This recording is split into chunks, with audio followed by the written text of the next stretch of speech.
Hi, everyone. Welcome to this workshop on joyful productivity. So this is my favorite topic, I'll just be honest with you, because I think that once we learn how to work on a day-to-day basis with great joy and peace and calm focus, and when we feel like all of the to-do items we have are going to be taken care of, that there's no kind of open loops in our head, keep reminding us of this or this or this or this, but when we're calm and able to get the important things done with great joy, then our business takes care of itself. Life takes care of itself and does well for us. I actually started in 2008, 2009 as a productivity coach, 2008 really. And back then I know very little about marketing. So I couldn't make it work fast enough for me to keep going with it. So I lost patience pretty quickly. Now I know, of course, it takes longer to do a good job of marketing. But back then I didn't know, and I didn't know how to do marketing. So I ended up learning tons and tons and tons of marketing and ended up teaching some of it. So, but it's always been my first love, joyful productivity. So I'm glad you're here. I've studied probably dozens of productivity and time management techniques and systems, and I've created my own, which I'm going to be sharing with you today. But I really think that that's the key is I hope that you'll borrow from parts of what I teach you, whatever resonates with you. I hope you'll take it and create your own personal joyful productivity system, or however you want to call it, because each one of us is different. We have different personality types and designs, and we have different businesses, and so we need different systems. So don't, if you ever feel like someone is telling you you must use my system and it's not really working for you, don't use it, and borrow whatever you can, or practice it long enough to see that, oh, let me tweak it in this way or that way to make it make more sense for my style. So I really welcome you to do that. But do pay attention to see what you're going to hear today that actually makes a lot of sense to you. You go, oh, that's an interesting idea. I want to try and practice. And practice is the key, right? So let me go right into the first concept. I'm going to teach you 10 principles today, and I'll just kind of rattle off the principles so that you can hear it, and then you'll hear it again later. The first one is called Embody Higher Truth Now. That's the first one. The second one is Step by Joyful Step. Third one is Calm, Joyful Focus. Fourth one is Green, Yellow, Red. And I'll explain all of these, obviously. Fifth one is Practicing Muscle Memory. Next, we'll talk about frequent creative rest. Next one is about quality through quantity. And then we'll talk about capture, categorize, and calendar. And then we'll end with the last two are eliminate, automate, outsource. That's actually one principle area. And finally, progress, patience, and peace. So let's start with the first principle here. Embody higher truth now. Embody higher truth now. And I invite you to think about, or just be with, this idea of your higher truth and what it means to embody that in your daily working style and working rhythm. So just take a moment right now and just to picture what you're like when you embody higher truth in the day-to-day working moment. What is that like for you?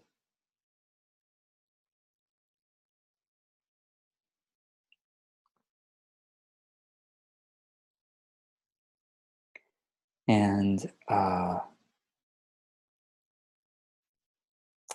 when you have some thought of that, I invite you to also chat that in to the chat.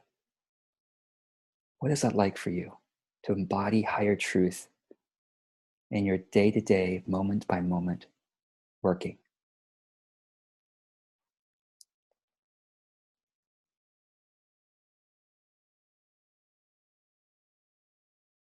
And what would you need to remember? What would you need to remember?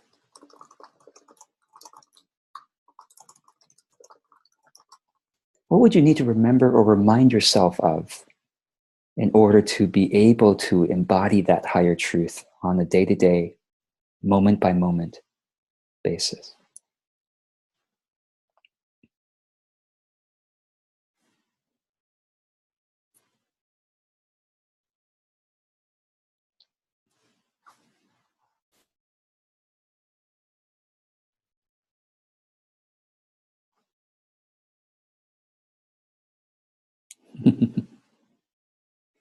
Appreciate Cindy's humor there. Spiritual 2x4, how's that?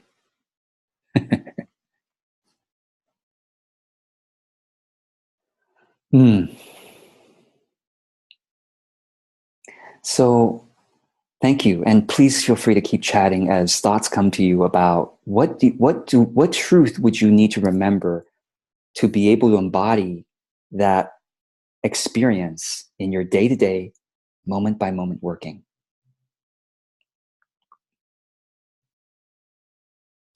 Karen wrote, work as service. Remember nobility of spirit and trust in higher power. Lana says, doing things I love every day. Marcella says, my inner self and heart will guide me. David says that I have all the resources that I need. Teresa Maria says, meditation reminds me. Sarah says that I'm always connected to my truth, even if not consciously. It is always there within me.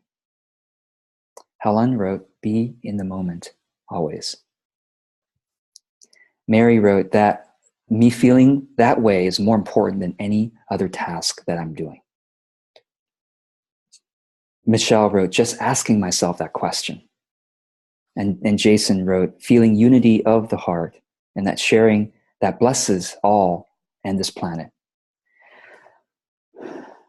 So that is it.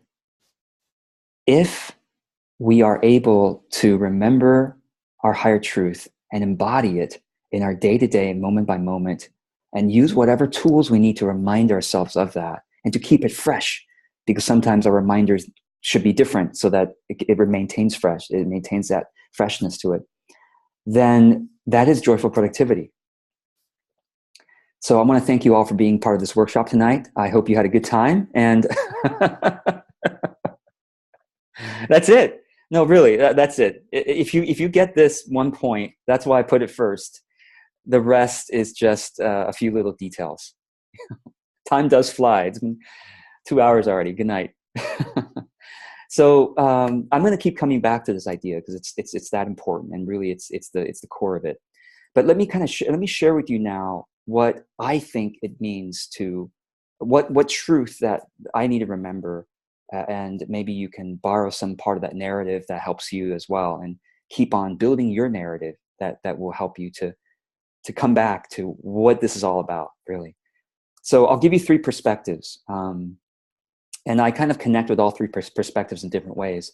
The first perspective is a theistic perspective. The second one is a non-theistic spirituality. And the third one is atheistic. So whichever one is your flavor, you can pick that one.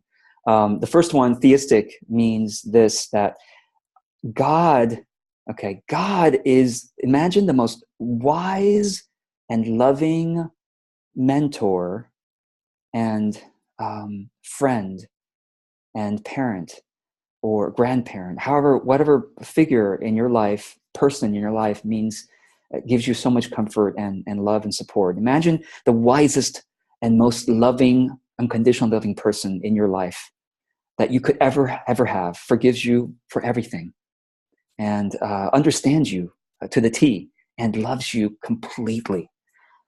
That's what I believe God is to me, and perhaps to all of us, really. And that I believe that God wants us to have joy of that realization that, oh my God, there's somebody always with me in my life that is more powerful than anybody on earth, than everybody combined, more powerful, and that loves me completely and wants me to have joy in this moment, and deepest peace and the deepest feelings of love and creativity. And all the goodness that is possible. Even when I'm doing my taxes, even when you are trying to figure out some technology, even when you are trying to reach out to an influencer and then it's scary, even when you are trying to finally finish that last chapter of the book and finally get whatever it is you're doing, God says, hey, wait a moment here. This very moment is a moment where I love you so much and you are safe. And you are completely, unconditionally on a path towards complete bliss and understanding, more than you'll ever know, and creativity and love. And don't worry about it. Like this. Just know that in this moment, every moment, that is available. And so that's a powerful perspective. And I happen to take that perspective a lot, and it's wonderful. Always with us. Always with us. The second perspective that a lot of people resonate with is it's the idea, maybe not of God, but of eternal soul evolution, that our souls are always going towards more complexity in our consciousness, more ability to encompass more wisdom, knowledge, virtue, way of thinking, perspective, levels of consciousness. And everything that we experience in life inevitably moves us more and more towards that. And so there is nothing we can do to screw that up. Nothing we can do to screw that up. But just, if we know that our inevitable path to soul evolution is a good one, no matter what, then we can borrow that truth at any moment and go ask ourselves the question, what is the opportunity right now in this moment? What is the opportunity? It's not the opportunity is not finish my taxes. Yeah, that's on one level, that may be the case. Or the opportunity on one level is to check off this to-do list, but really on a higher and much more meaningful and powerful level, what is the opportunity for my soul? And I let you answer that question, right? And the final one is YOLO, the atheistic perspective, which is you only live once. You only live once. You only live once. So what the heck are you doing being stressed out, doing whatever you're doing? There is no point to that. You only live once. And here's the other part of the truth, I think, which is true for all perspectives, which is you cannot guarantee any result. No matter how good you think you are, no matter how organized you were, no matter how much you prepared, you cannot guarantee and truly predict any result. The same action you do today may produce one result, and then the same action you do tomorrow may produce a completely different result because of the change in the market, because of the change in your own biology, because of something happening in your family or something happening online, technology. You could have gone down. You don't know. Circumstances may have changed. So the only thing you can guarantee is your choice of response in this moment. And so if you have that choice, why not make it one of happiness and one of joy? You only live once. So stop stressing out and just make a mindful, happy choice every moment that you're conscious of it. When you notice yourself stressing out about this thing, that's a moment of choice, and choose that. And there are tools, and many of you know what the tools are and practice them and probably teach them to other people. It's time to teach it to yourself again, to make a mindful choice in every single moment. And what's interesting, of course, is that if you do that, you tend to have more success in your life externally as well, rather than trying to stress out all the way there. There's no point in suffering through it. Struggle is different than suffering. You can think of struggle as a noble, a larger, civil rights struggle. That was a wonderful thing, right? The struggle is a good thing, but the struggle can be done in joy, can be done with singing and holding hands. And in your own life, the struggle towards your most beautiful and authentic business can be done with joy throughout. It doesn't have to be suffering. Yeah. So Spirit is calling, however you define that, is calling you towards joyful action and joyful being. And there's no need, really, truly, there's no need for a stressed out way of being. So I'm going to ask you again the question. And this is a workshop, right? So expect to be working throughout. What can you do to embody higher truth the next time you feel fearful about a project, or the next time you feel discouraged by a result? So imagine one or the other, or one after the other. What can you do?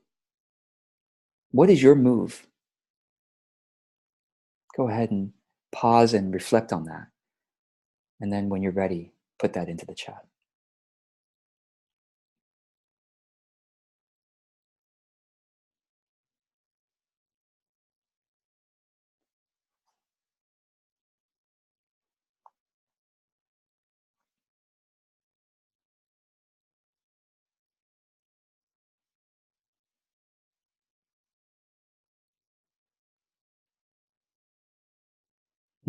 Yeah.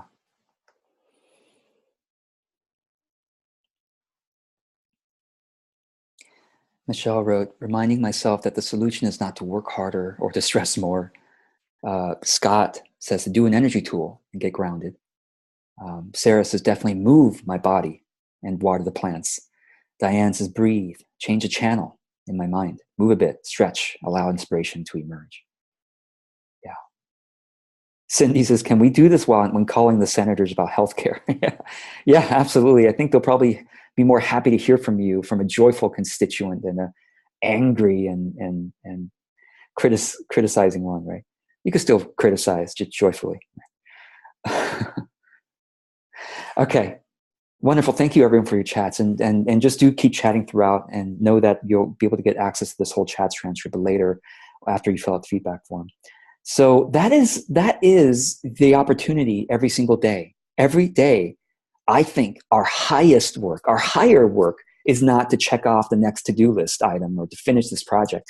Our higher and truer work is to see the opportunity of every piece of hard work in the larger context, and therefore bringing more light and joyful productivity into your life and onto the earth.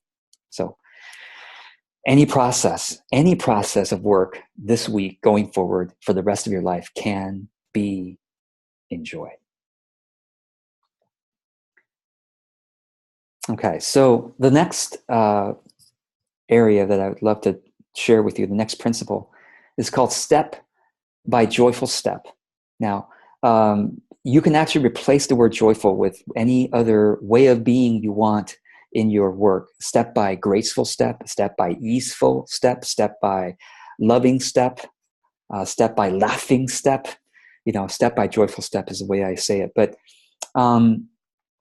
when you realize this interesting fact that any difficult project or problem in the entire world can be solved step by step.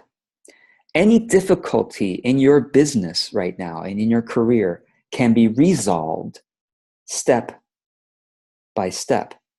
And what's mind-boggling to me is step by step, we can get to the moon. And we have, right?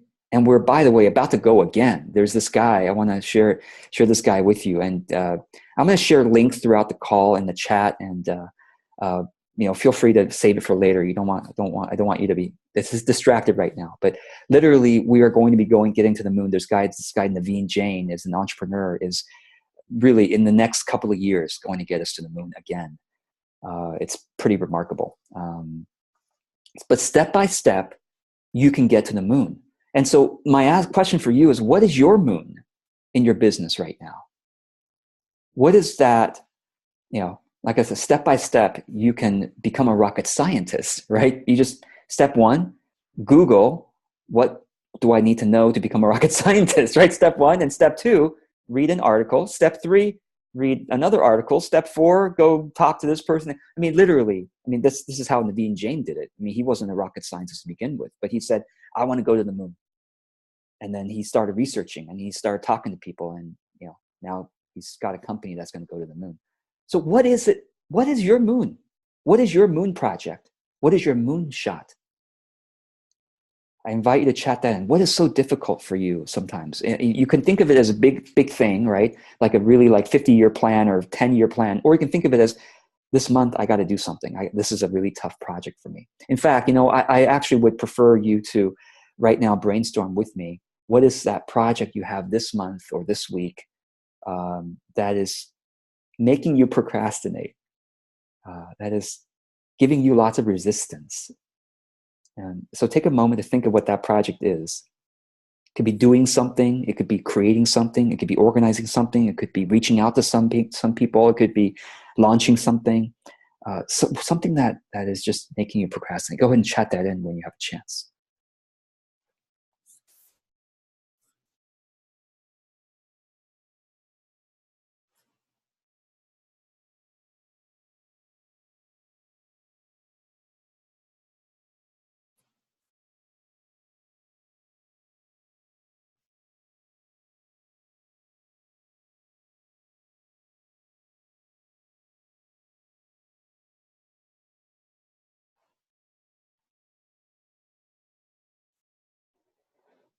Or some project that you're avoiding, but you know that if you did it, it would make a significant difference in your life or in your business.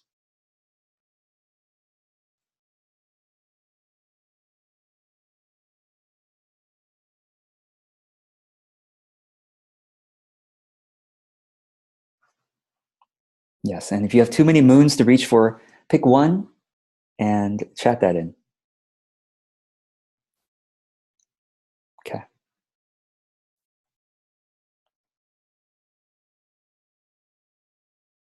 And if you have more, go ahead and chat that in as well.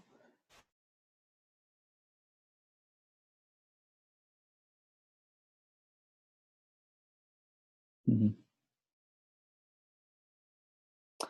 So several people have talked about updating websites, right? Or launching your website. We'll definitely can relate to that. So here is the step-by-step way to apply step-by-step. Let me kind of share my thinking with you on this.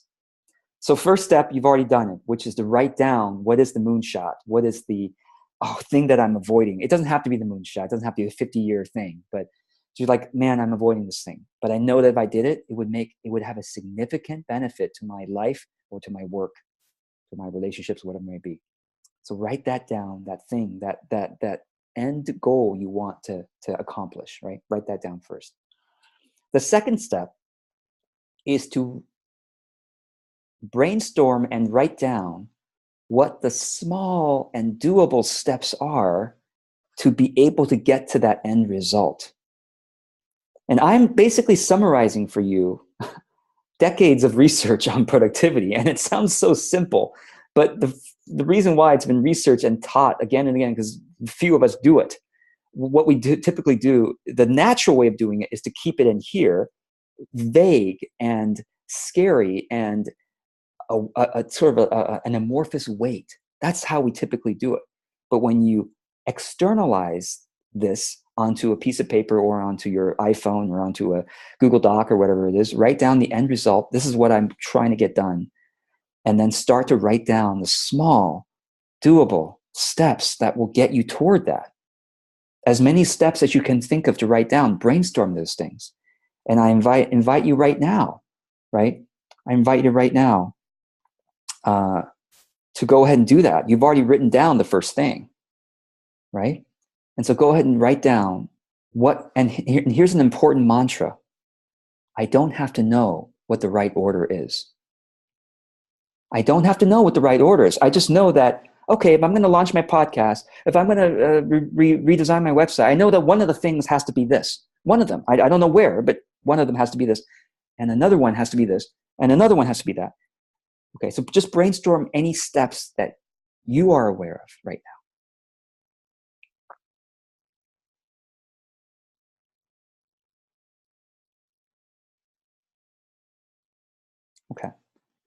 And then the next step is to reorder the steps that you just brainstormed. Okay. So, and feel free, go ahead and still start chatting in. All right, this was the thing I wrote down, and the steps I know are this, I don't know. And the key is to make each step doable. Something that, or at this stage, actually, to be honest with you, it's okay just to write stuff down. Well, I know I need to do this. I know I need to do that. Okay. And then reorder the steps. Okay. Reorder the steps. Now, after you reorder the steps, you're going to see some gaps. Okay. Once you see what the gaps are, fill in the gaps with what other steps need to be there for the staircase to make sense. Because you can absolutely get to the top of the staircase, even if it's, a mile-long staircase. But if there's this giant gap in between, then you know, oh, okay, I need to fill in the gap with some other steps there.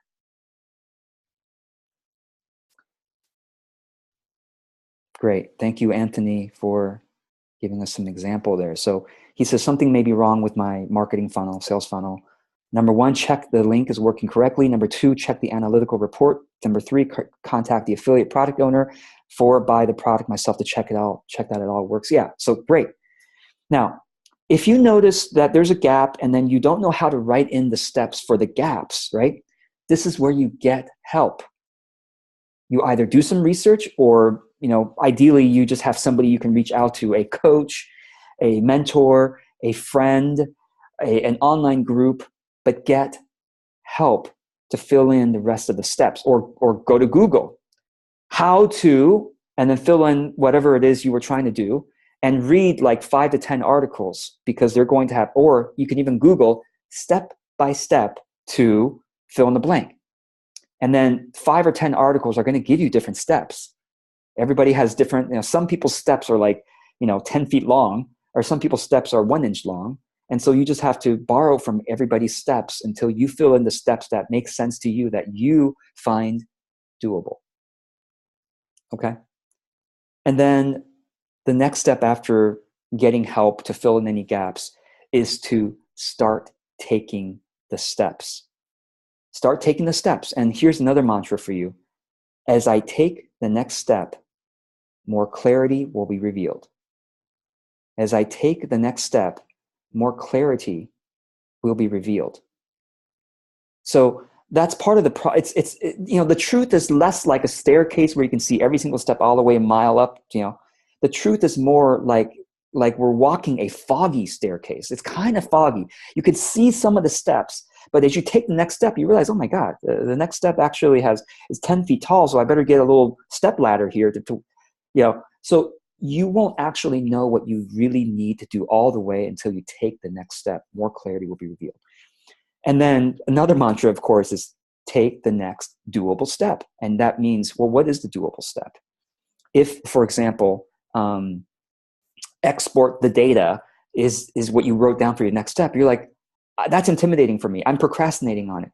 That's a sign. Notice your procrastination and know that your procrastination happens because you didn't write down a more doable step. So if it's export the data, whatever it may be, I don't know, maybe that's easy for you. But if it's export the data is hard, then you go, okay, fine. What are the smaller steps? If I brought a step ladder for export the data, what would the smaller steps be? Let me write them down. And then let me do one at a time and check them off, right? Okay. And another mantra, I want to thank somebody actually chatted this last week when I did this workshop. The stepping stones I have used are the perfect ones for my path and will somehow lead me to my highest good. Actually, she wrote, somehow they add to what I teach. But yes, and they'll lead you to your highest good. The stepping stones you have used, the steps you have taken already, and you will be taking, are the perfect ones. And here's another idea that will be helpful is sometimes we get stuck with decisions, right? We get analysis paralysis, right? Oh God, there's 5 different staircases I could take, right? Here's a secret to life that I think I just kind of stumbled upon and then I read about recently. I'm like, oh, that's so true. You need to build the muscle of just making a decision and dealing with the consequences. Don't worry about making the right decision. Just make a decision and then deal with the consequences. That's it. Because any consequences are dealable. When you're scared to take the next step, you forgot something. What is it you forgot? That every step leads you to your highest good, and that all consequences are possible to be dealt with by you. Because you have all the resources. Thank you. I think it was David or Scott who wrote that. So just make a decision. I don't care what my decisions are. I just make them, and I do them, and I figure out what to do next. I deal with the consequences. So become somebody who practices making decisions and just doing stuff and then dealing with the consequences. And that sounds bad, but basically learning from the steps you just took and go, oh, that's interesting.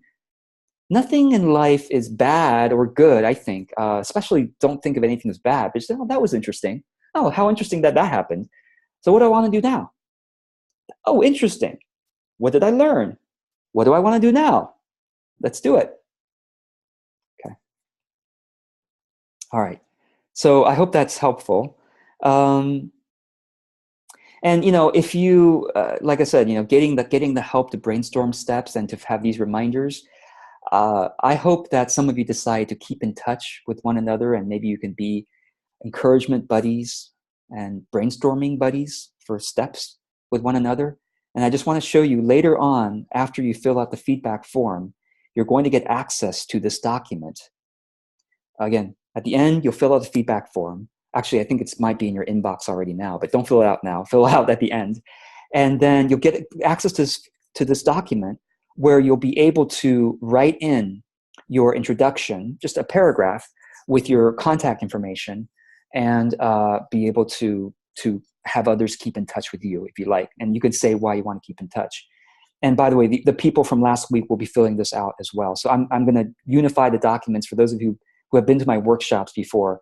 I usually have 2 separate documents each month. Well, now I'm just going to unify them, and all the replays are going to be in the same place. So it's kind of more convenient that way. Okay. All right. So let's go on to the next idea, which is calm, joyful focus. Calm, joyful focus. And to make this a little bit more fun, okay, I'm going to share with you a couple of videos, short videos. And I'm just pulling them up right now to make sure that, okay. So calm, joyful focus. So let's watch the first video here. Give me a moment. And these videos are of martial artists, okay, martial artists. Okay, were you, let me just were you able to see the full screen? Give me a yes or no. Okay, full screen? Okay, great. Here we go. Oh, wait, hold on. Try that again. Push this hand back by force. What's I don't know. I just struck and the timing it's just right way to balance. You fell on your feet there. Yes. これがもう一回いいですか？すごいシンプルでしたけど。You see, it works like this. If you try to push this hand back by force, it's impossible. But if you slide your hip... Now, try to push me. If I slide, see what happens? Pushing back with force just turns into a contest of strength. With an expert, all the energy flows in the direction that will knock the opponent over right at the moment of impact. Okay.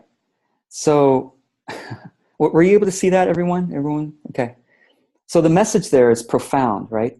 When you have resistance on a project, even if you're taking the next step and you're feeling, or even the resistance of brainstorming what the steps are, and the typical way we've been raised is just push harder, right? How many of you have heard that? Just push harder. Just pull yourself up by your bootstraps. Just bite the bullet, you know, just do it, hustle, you know. And the idea is, in fact, you know, Gary Vaynerchuk, one of my heroes, actually, I love the guy. One thing I don't like what he says is hustle your face off. I mean, it has this emotion. I mean, maybe it gives us strength, but let's use the strength differently than hustle your eyes out or whatever it may be, okay? So instead of going like this, we dissolve the force. We dissolve the force through a calm, joyful focus. So sometimes when we work, right? Sometimes when we work, I'm going to show you something else here. Most of us work with kind of a facial expression that's like one of these expressions. Let me show you. I mean, throughout the day, right? Like, depending on what's happening in your business or your work, you have one of these facial expressions, right? I mean, even if it's just normal working, it probably looks like the hate-filled expression here or something like that. And so I want you to notice your face the next time you work. And I practice this all the time. Really, it's become so integrated into my just second by second working. So for example, if I'm working, and I notice myself starting to do that, I've already learned to catch myself and go, oh, come back to this more calm and joyful face. Whatever your face wants to be, the question to you is, how do you want your face and your expression and your being to be when you work? Do you want it to be like this? Or would you rather it to be like this? Okay. So I hope my example is going to be helpful for noticing your own. So the other thing I want you to notice is your breathing. Are you taking shallow breaths throughout the day, or whatever project you're on, or are you taking deep breaths? Which brings more oxygen into your system, which makes you actually more creative and more sustainable. And the face, more calm and joy, it also makes it more sustainable, and you know, you'll have a better face in the future, right? So, and also your shoulders, right? Catch yourself. Practice catching yourself. So let me show you two more little videos here. Okay, this is kind of a fun one. I shouldn't say fun. It's pretty interesting, actually.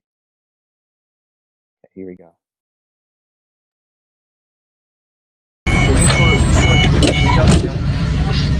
说一遍不就完了啊？你想怎么样？你就说一遍不就完了？对。靠！要。 Watch that again. Wait a sec. Hold on. 说一遍不就完了啊？你想怎么样？你就说一遍不就完了？对。靠！要。 Okay. Notice, was that guy who took the guy down with Aikido, was that guy stressed out? He wasn't stressed out. He was really calm, actually, right? So let me show you one more.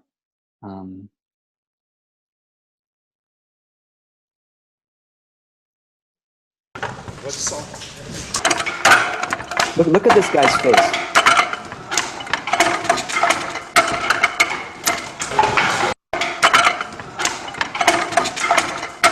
I want you to be like that with your projects, okay? With your moonshot projects, with your intimidating projects, with your tedious projects. I want you to do this.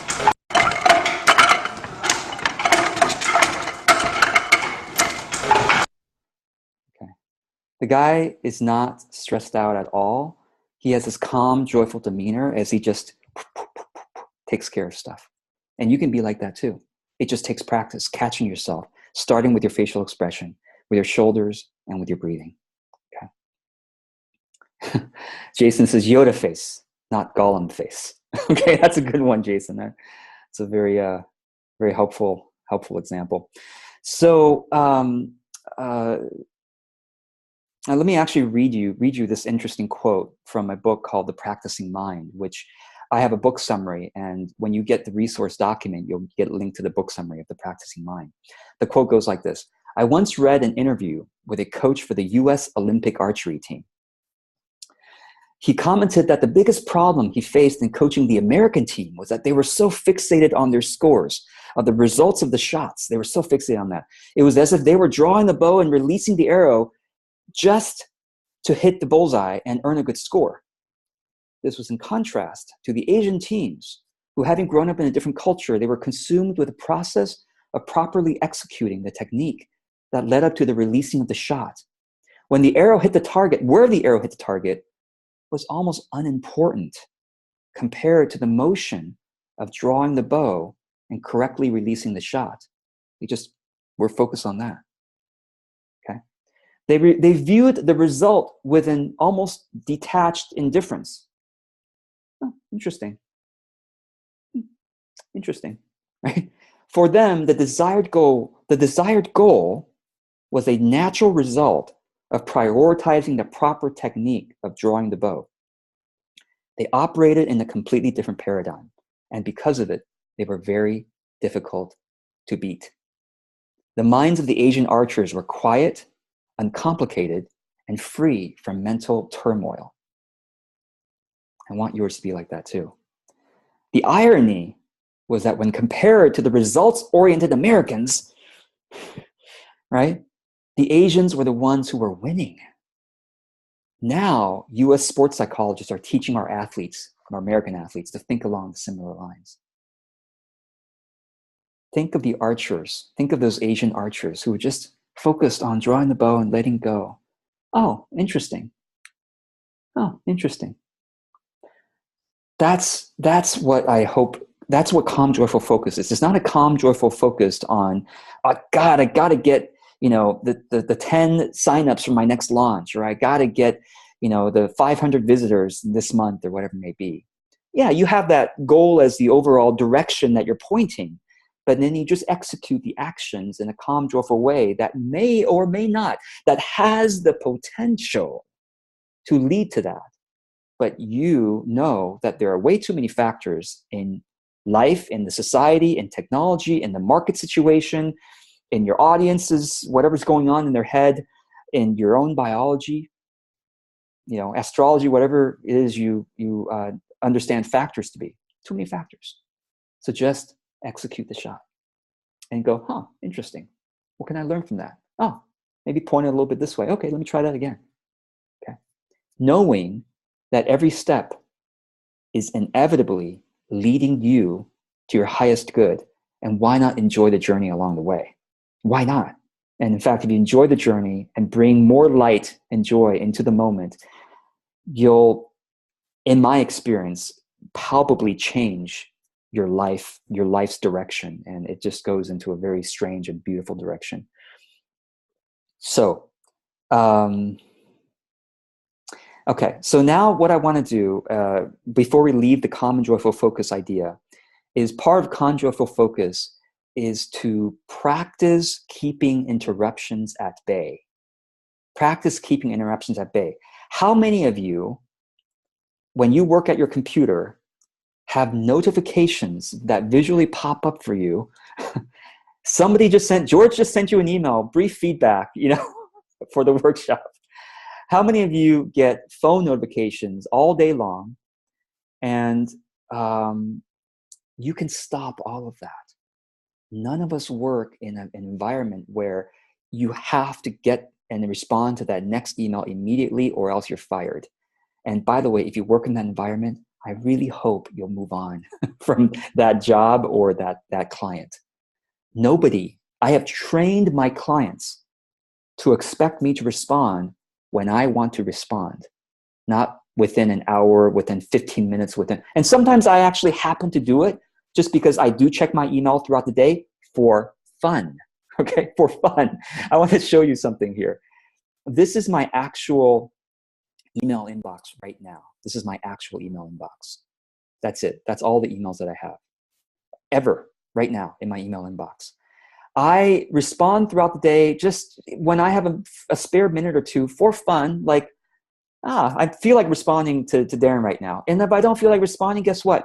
Darren's going to have to wait until the end of my day, because that's when I clean up my email inbox. So frequently, clients who email me at 5 a.m., they get a response at 6:30 p.m. 11 or whatever, 13 hours later, right?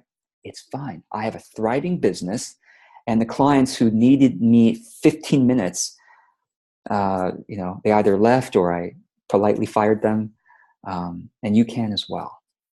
So design your interactions where you take care of the responses at your time, not at their agenda. It's possible for every single industry. You just have to decide that, okay, I'm going to leave this job, or I'm going to leave this boss, or I'm going to leave this client. You can. Because if you decide that, you end up, guess what? Valuing yourself more internally, and that oozes out the next time you talk to another client, because they can sense that, man, this guy or this gal is confident in herself or himself. Not going to get pushed around, right? So calm, joyful focus. You don't see martial artists, getting pushed around. They just, right? So, so I want you to turn off your visual notifications on your computer. And let me just show you something. A lot of people who have a Mac, how many of you have a Mac? Raise your hand. Okay. A lot of people who have a Mac don't realize you can click on the 3 lines on the top right of your computer, just for those with Macs. Click on the 3 lines on the very top right of your computer screen. And then once you click on that, click on the gear icon on the bottom right. Okay. And that brings it up in one place. The other place I want you to try, you can click on the Apple and click on System Preferences. Apple and System Preferences, and click on Notifications. And I want you to go to each one and make sure it says none. Okay, and then uncheck all the boxes. Facebook, none. Uncheck all the boxes. Games, none, right? Actually, I don't have any games on my computer, so nothing ever happens. But anyway, I should do this anyway. None. Uncheck all the boxes. Okay? You take care of Facebook when you take care of Facebook, not when Facebook wants you to take care of Facebook. Okay? And calendar, you might actually want that coming up if you need reminders, that's fine. But all the other ones you can pretty much turn off. And I don't know about Windows and Linux or whatever you're using has something similar. You turn off visual notifications. Okay. All right, so let's go on to, and thank you, Michelle, for asking about how do I work with money concerns relative to all this other stuff.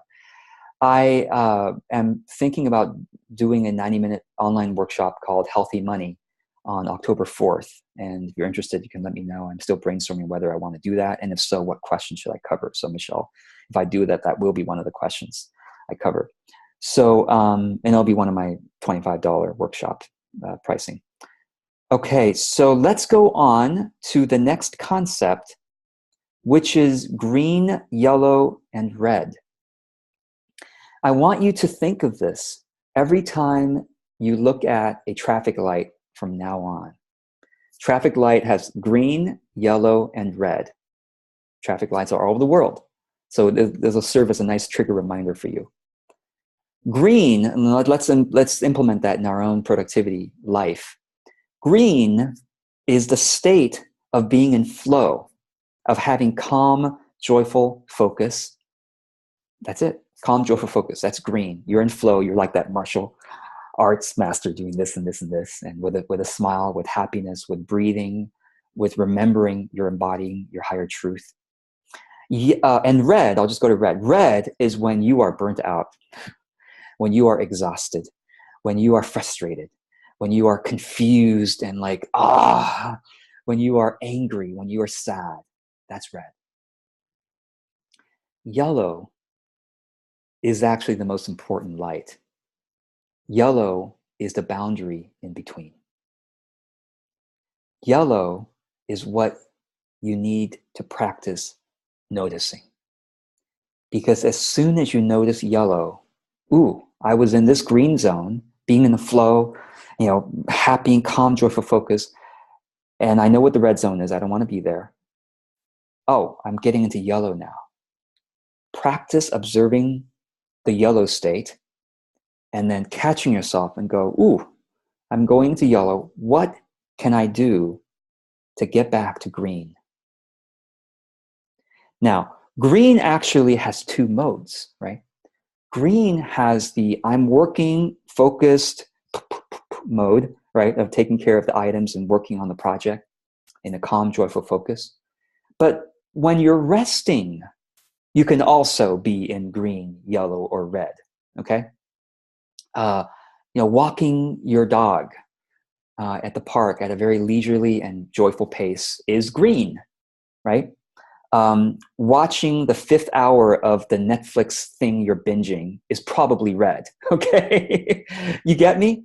It's not the most healthy and helpful way to renew and rest yourself. Okay, maybe watch an hour of Netflix, whatever, okay? Whatever your threshold is before you get into yellow and red. But it's like by the 5th hour, your eyes are bleeding and you're like, but I gotta finish this season. That's red, okay? So green, yellow, red is both true when working and when resting. And now I would love for you to chat in. Okay. So I want you to think about, what does green mean to you? What does green, yellow, and red mean to you when you're working?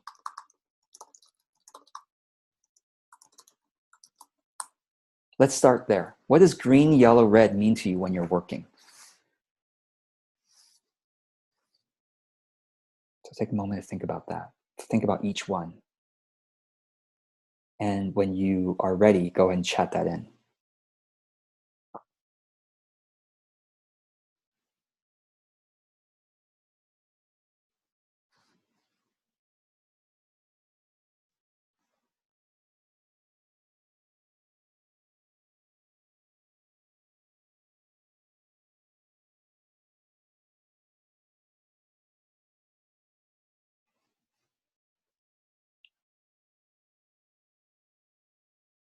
And you can imagine what I'm going to ask you next, which is, what is green, yellow, or red when you are renewing yourself, resting, renewing, recreation, right?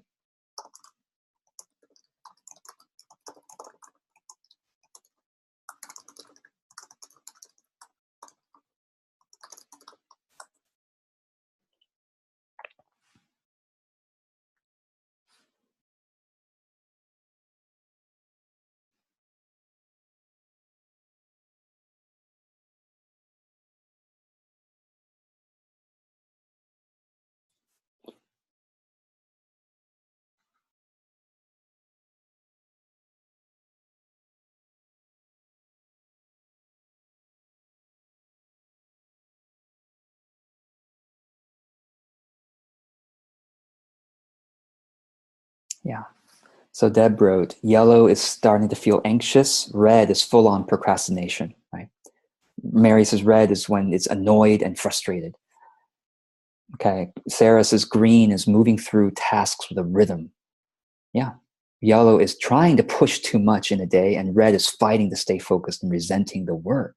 Yeah. Jason says yellow is the trigger state to enter presence. Yes. It's the trigger to change something critical. Yeah, Cindy says green is when I'm connected to spirit and they're doing the work through me. And yellow is when I'm feeling annoyed, not a good time to call senators because that moves me to red. And red says I'm not breathing and I want to walk away.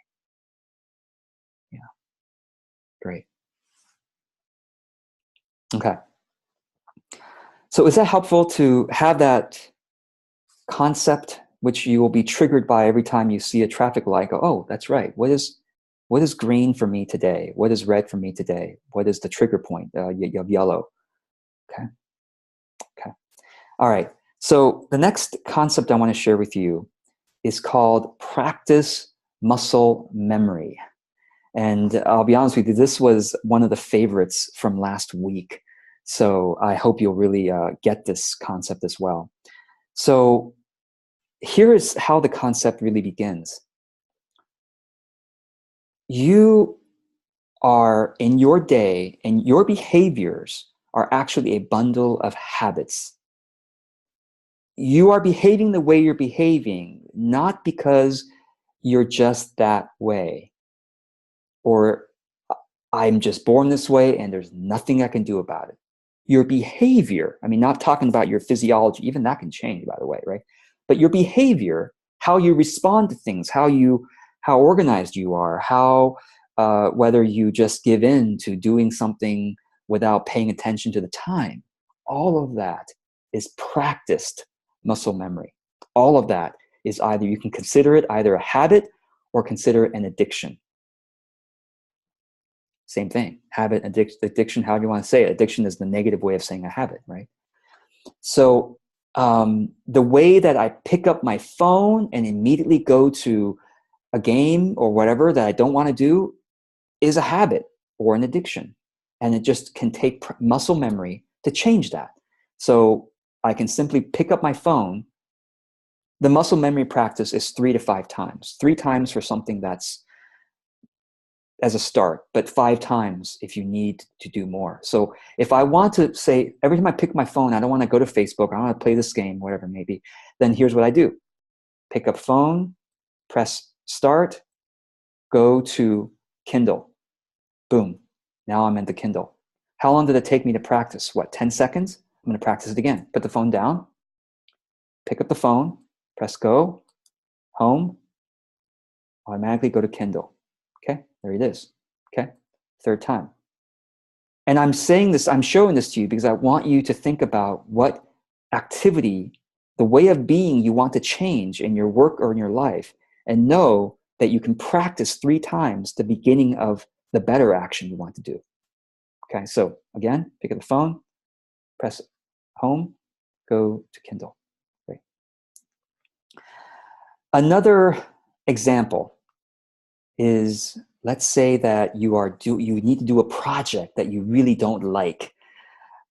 Probably most of us can relate to this. How many of you just love to do your taxes? Wait, not everyone raise their hands at once here, all right?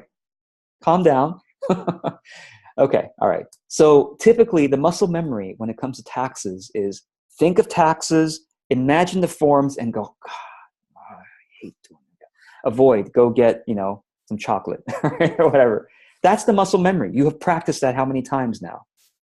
More than you can count, okay? Now imagine practicing this 3 times first, and then maybe you need another 5 times after this. Imagine taxes. Think of the word taxes. Imagine the form in front of you, and imagine, now try this. Now, not just imagine, but actually practice this. And then bring a different narrative to mind. You probably have to plan this ahead of time. But what narrative would you prefer to have with taxes? What meaning would you want to give to it? I'm actually curious. What meaning would you want to give to taxes when you think of it? Would you prefer to think of it that would allow you to have calm, joyful focus when you do it? Let's all brainstorm what the new meaning might be. Even if you might not get tax refunds. Okay, I gotta clarify that. Because we're not talking about the results, we're talking about the actual activity of doing the taxes.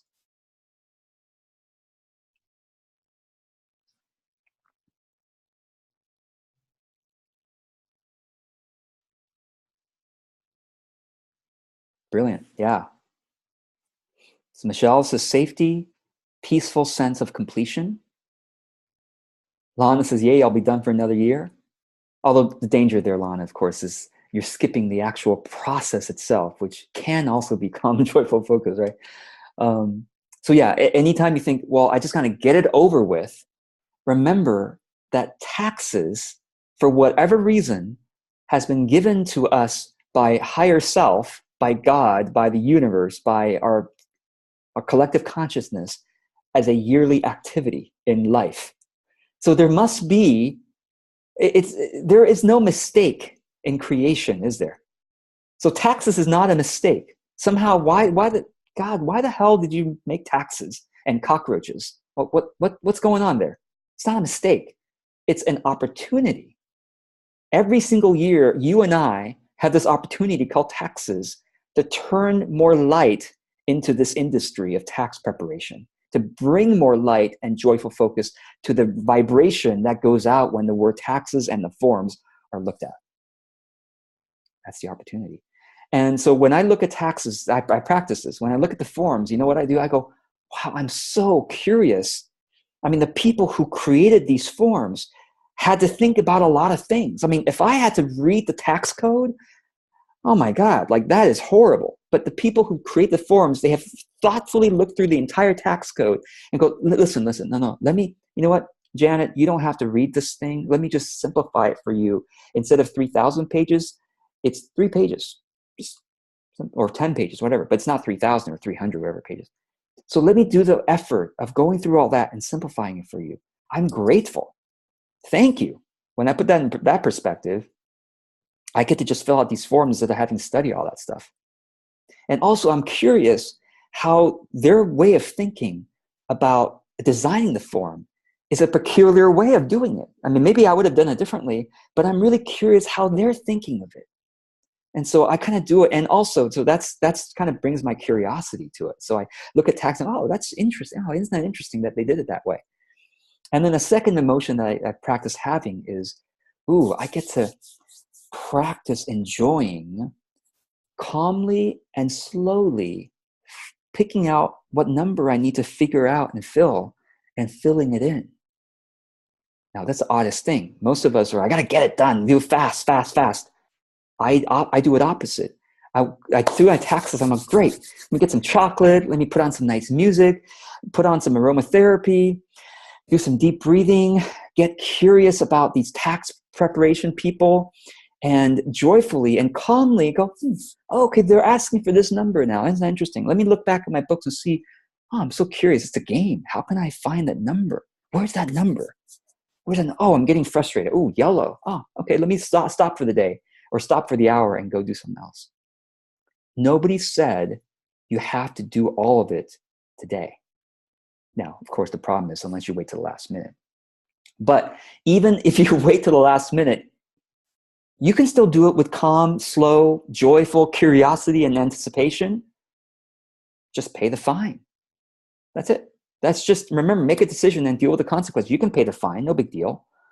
The moment is more important than what the result is, right? Now, of course, we can have a balance here. I don't want you to pay fines, but you get my idea, is that when you realize that taxes, even the worst thing in the world, taxes, can be approached with a joyful, calm focus, then you can start early. Don't wait till April 14th. Start early, because now you realize, oh, I can enjoy the 2 months or whatever I'm going to take to do my taxes. So I hope this is helpful. Some of us actually will find this helpful because some of us, like myself, have delayed or have filed our postponement extension, and it's due October 15th. So we get 1 month to joyfully, calmly find the numbers. Okay. Is that helpful? Hopefully that'll change your experience every single year. So, so now here's what I invite you to do now. I invite you to, okay, there's another aspect where practicing muscle memory comes in, which is the aspect of being in a trance. The reality, this is an interesting idea, is that you are actually in a trance most of the day. Just different trances. Another way of thinking about it is your behavior is autopilot most of the day. Right now, you're in a trance. You're in a trance with me. If you happen to have a conscious moment of decision, okay, you're out of the trance, only temporarily, and then I pull you back in the trance by just our communication here. When you're surfing Facebook, you're certainly in a trance. When you're in green, okay, when you're in the state of green and you are working on a project, you're in a good trance. You're in a good autopilot state. Now, there is this opportunity that you have, okay, of being able to decide when you're going to come out of the trance and get into another good trance. So you might be working focused and you don't want to miss your client appointment. So of course you have, how many of you, right? How many of you, like, you're working calm, joyful focus on a wonderful project, and then you have a client appointment, you go, forget the client, I'm just going to keep working. No, right? You stop yourself and you go, oh, it's time to take care of the client. No matter how you feel, right? That's the key. No matter how you feel. Too many of us have this false conception that, oh, joyful productivity, calm, joyful focus is to be able to just do what I want to do all day long. Technically, you can if you don't mind poverty. Okay, if you don't mind being like, you know, I would say my hero, one of my heroes is Peace Pilgrim. And how many of you have heard of Peace Pilgrim? She is absolutely amazing. Please go read her book called Steps to Inner Peace. Her story so inspires me. But she lived in poverty and just walked. She never drove or she rode in cars once in a while, but she walked town to town helping people. And she just walked until given shelter, and she fasted until given food. And you might think, well, how long does that last? 2 months? No, decades. She did this for decades. I don't forget how long, like something 30, 40 years she did that. And she had the greatest inner peace, and blah, blah, blah, blah.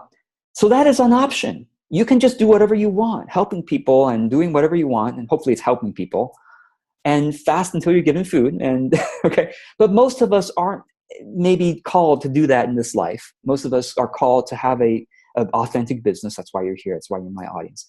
So you need to stop your trances at certain times and do other things. Doesn't mean you just do whatever you want. Watch the 3rd hour of Netflix because I feel like it. Okay, after you've developed a very successful, financially successful business where it's on autopilot, fine. You can watch the 4th or 5th hour of Netflix just because you feel like it. And you can not care about that trance. But you are called right now, while you're still building a business, to manage your trances. So I want you to practice this. Most of us have a muscle memory of when the alarm rings, get annoyed. And then keep doing whatever you were doing, whether it's sleeping or working or whatever it is. I want you to practice the muscle memory of having a new relationship to the sound of your alarm. And by the way, you can change the alarm sound to something more pleasant, and you can turn down the volume too. But everyone, please open your phone or get your phone. And on the iPhone, it goes like this. Oh, by the way, there's a picture of Buddy. You get the phone and you swipe up from the bottom. Okay, whoops. You swipe up from the bottom until you find the alarm. Okay, go click on the alarm clock. Okay, go into the alarm and set it until it says 1 minute long. Okay, and before you go, here's what I want you to do. Think of a really absorbing activity that you typically don't manage your trances. You just go because you can do whatever you feel like, even though it's not good for your business and your productivity. So it could be Facebook, it could be a video game, it could be watching a video. And so I want you to pull up that thing now. It'll be a tricky because I want you to then set the alarm for 1 minute. But I want you to pull up that thing now. Get ready. Okay, so pull up that video, pull up the Facebook, pull up the video game, whatever it is you just get absorbed in. Pull up Netflix. Okay, all right. Now, when that's ready now, I want you to do this. I want you to set the alarm for 1 minute. And when the alarm goes off, I want you to stand up and move your body in a different direction. So again, when the alarm goes off, stand up and take a few steps in a different direction, not looking at the previous activity you were doing. Does that make sense, everyone? Not if that makes sense. Alarm sound, stand, turn a different direction than what you were doing and take a few steps. And by the way, breathe. So ready? Let's do this right now. 1 minute starts now. All right, you go and do your absorbing activity right now. And I'm gonna do the same.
Thanks, everyone. Okay, so how was that experience? Go ahead and chat that in when you have a moment. How was that experience? Yeah, it was. Yeah, I think because we were all anticipating, right? Then it felt long. Yeah. Imagine practicing what we just did 2 more times. And by the way, if we had time in this workshop, we would actually practice 2 more times. But I have other things to cover with you. But I want to give you that homework. Okay, practice this movement of 1 minute absorbing activity, alarm, move, step, direction, breathe. Practice that 3 times in a row. This is the key. The practicing muscle memory needs to happen in a row. It can't be like, oh, I'll try it at 9 a.m., I'll try it at 6 p.m., I'll try it at 10 p.m. in a row. As you do this, you will have changed the neural pathway of what happens when you hear that alarm. Same thing with the taxes. You practice 3 times in a row, you will have changed your neural pathway and how the next time you think of taxes, it's suddenly, strangely, it's going to feel different. And you're going to have an option now, whereas in the past, you were just on autopilot. This can change your life. Anything you want to feel differently about or to do differently, another example would be, typically you walk into the kitchen, you go right to the cabinet, you grab a chocolate chip cookie, and when you're stressed out, okay? That's the typical movement. The muscle memory practice of 3 times would be stand outside the kitchen or stand at your computer, do something that's difficult, okay, for a minute, and then alarm rings, you walk into the kitchen, you open the refrigerator, get a carrot, watch it, and then put your mouth on it. Okay, that whole thing took 1.5 minutes.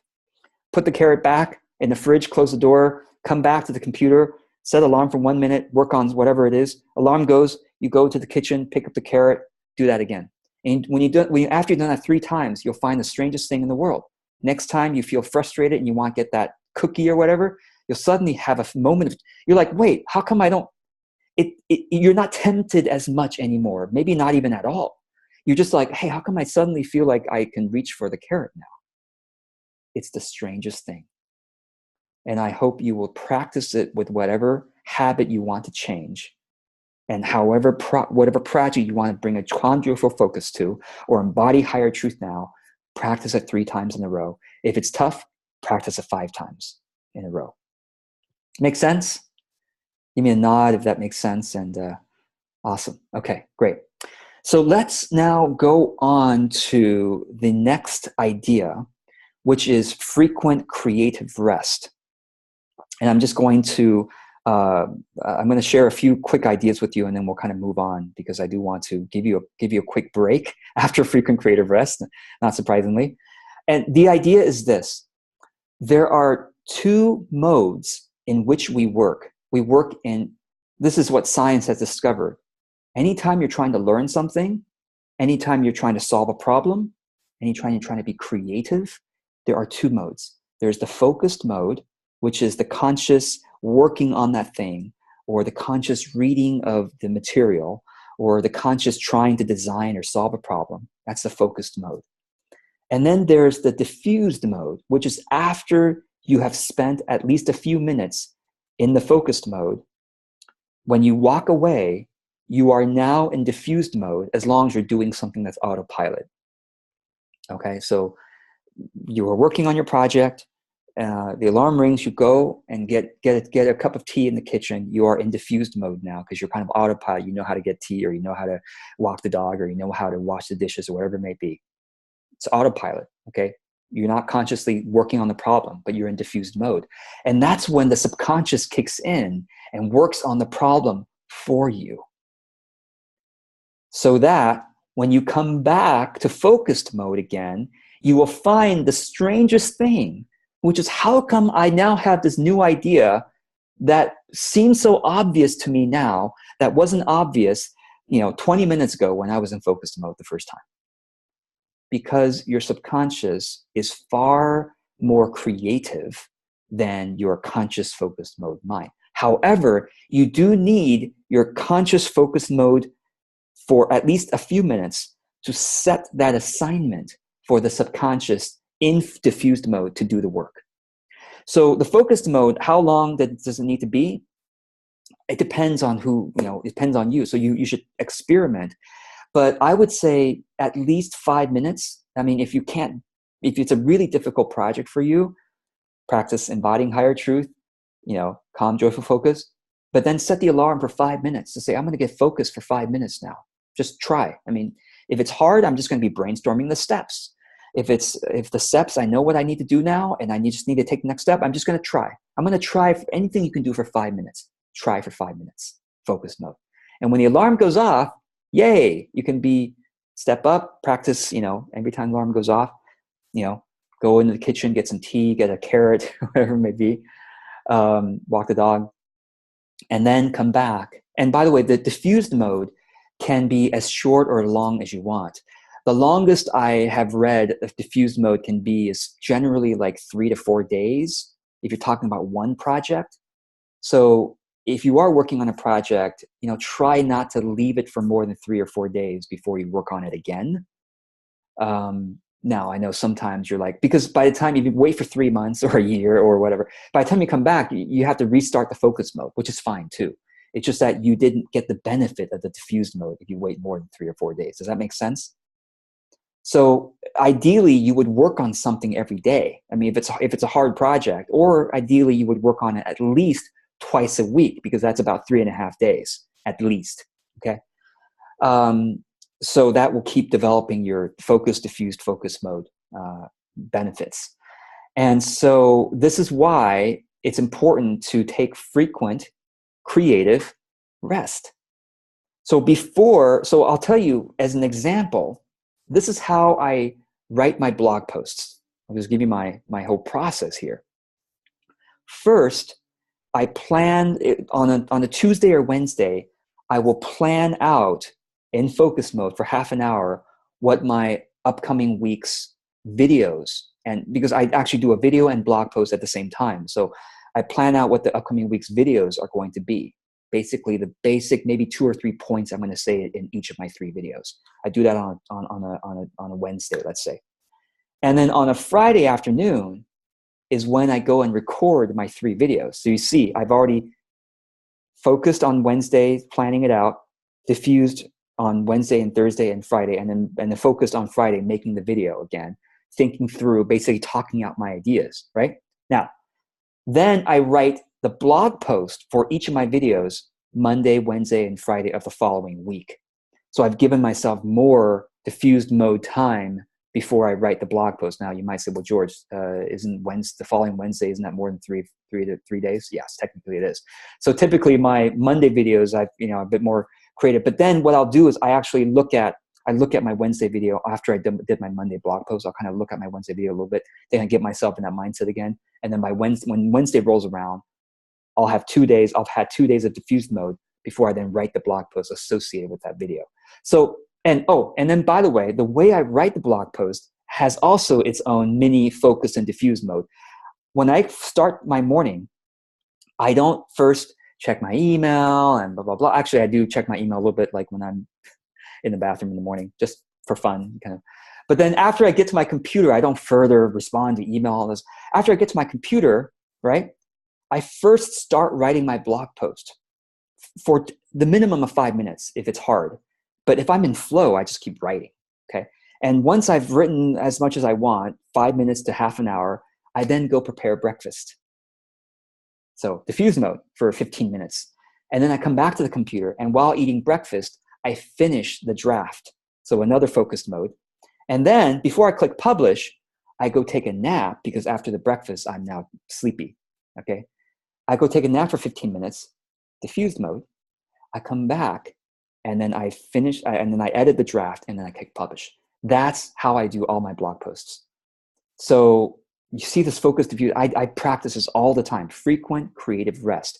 And if you look at my calendar, I never have more than 2 or 3 hours of work before I have a luncheon nap or an afternoon dog walk, never more than 2 or 3 hours There's always some break, okay? But even during the 2 or 3 hours, I try to take a break every half hour or so. Moving your body moving your body moves your brain. I think someone else said that too in their chat. To move your brain, move your body. So, typically most of us can't focus for more than, let's say, 45 minutes, even when we're in flow. And to think that we can, I mean, maybe some of you can focus for 3-4 hours. I don't know. I can't. I can focus for probably like 15 to 25 minutes. And so it's really helpful to have a timer just to remind me to at least stand up and change direction and breathe. Okay. And I was going to say, diffuse mode can be as short as a few seconds. So let's say you're working on something and the alarm goes off and you don't want to totally lose the train of thought.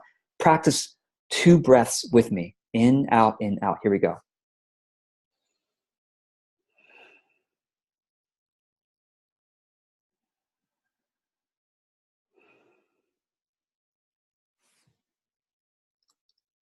Right.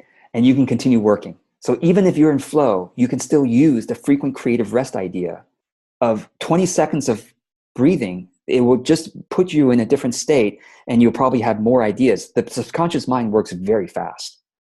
So I hope this is helpful. One more thing I want to say about practicing muscle memory that's really helpful.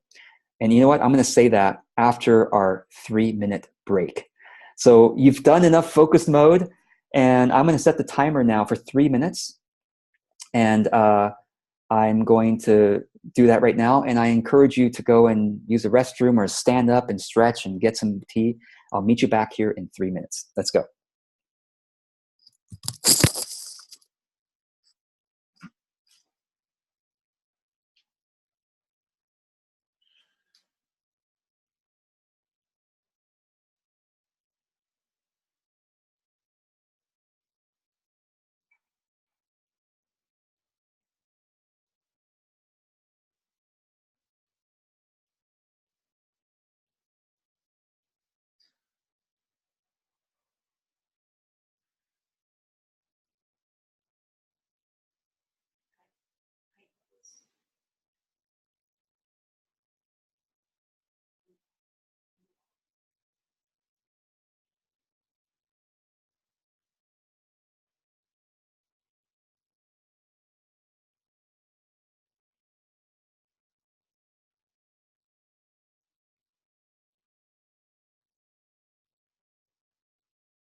Okay. How was that break? Welcome back. All right, great. So what I was going to share with you, one more thing about muscle memory that you might want to practice. You've already started practicing, and by the way, here's my cat Mango who wants to say hi. Good way to take a break is to go cuddle the cat. Is that I don't actually have a morning alarm. I don't like waking up to the alarm, but what I did have for years actually was an evening alarm, because I find that if I get started with my evening routine on time, I'll tend to go to sleep at a good hour, which then basically 7 to 9 hours later, I'll wake up naturally. It's usually, for me, it's like between 7 and 8 hours, I'll kind of naturally wake up. So I give myself that buffer, basically between 5:30 a.m. to 7 a.m. is when I wake up. But then that means I need to be lights out by 10:30 p.m. for sure, because then 7 hours is 5:30 a.m., right? So that means I need to really start my evening routine at about 9 o'clock. And so that's when I set my alarm for 9 p.m. every night. So that, guess what? Just like we've already practiced, when the alarm comes on, up, change direction, step, breathe. And that gives you a choice to stop watching Netflix or to stop doing email or to stop looking at Facebook or whatever it is you're in a trance at 9 p.m. or whatever it is, right? And so, okay, Mango, everybody loves you. Okay, all right. So basically, gotta untangle the wire. So is that helpful? How many of you have ever set an evening alarm? I'm gonna raise your hand for me here. Okay, maybe a few of you. And how many of you are willing to try it out if you have trouble going to bed on time? Okay, now if you have done evening alarm and it hasn't worked, well, it's because you were very effective at practicing the muscle memory of ignoring your alarm. And so from now on, starting today, you can practice 3 to 5 times in a row of setting alarm for 1 minute and then doing something after the 1 minute. So, well, it's taking a step, changing direction. I'm going to put Mango down. Okay, so this can change your morning routine because you changed your evening routine, and therefore it can change your whole day. Because if you start a day well, it tends to go better as a result. Okay, so that's a really powerful idea that I hope you'll try. Okay, so the next concept I want to share with you is quality through quantity. And this is really one of those principles that I've integrated into my business so much that I even forget that it's so woven into everything. What I mean is, you don't only have one shot at something.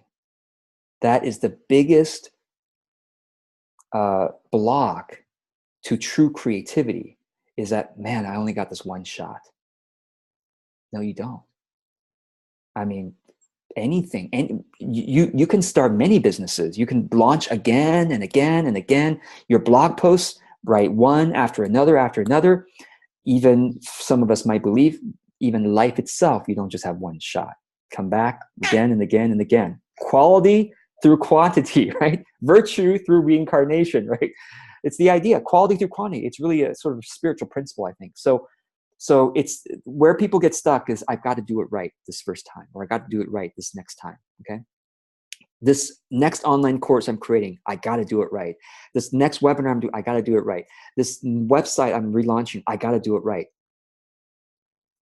Okay, muscle memory, reframe that. No, I don't have to do it right. I just have to do it, make the decision and deal with the consequences, right? Just have to do it and then learn from it and do it again. My website is forever and always a work in progress. I look at my website right now and I could see so many things I could change, but guess what? I just let thousands of people visit every month, and no problem, because I will just keep improving on it. And then my blog posts, every single blog post I write is just one of, I'm guessing, thousands I'm going to write in my lifetime, right? Maybe tens of thousands. quality through quantity. Every blog post that I write, I learn a little bit more. At least I experience the experience of publishing yet another one, which further solidifies the power of publishing. So, all right. So when it comes to your blogging, when it comes to your workshops, when it comes to your, even your clients, like you don't have to get it right for this client. You don't have to, make sure this client has the perfect experience, because you're going to have many clients in the course of your life. Okay. Website, podcast.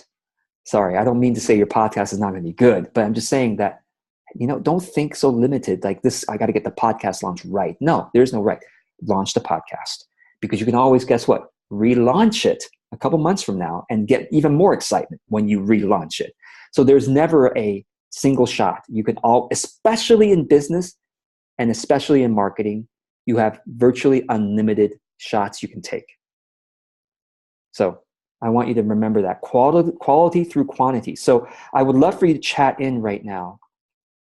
What area of your work could you apply the quality through quantity idea? Go ahead and let us know in the chat. Yeah.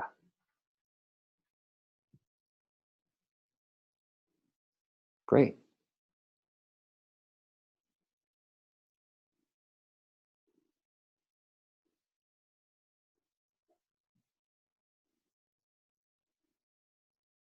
All right.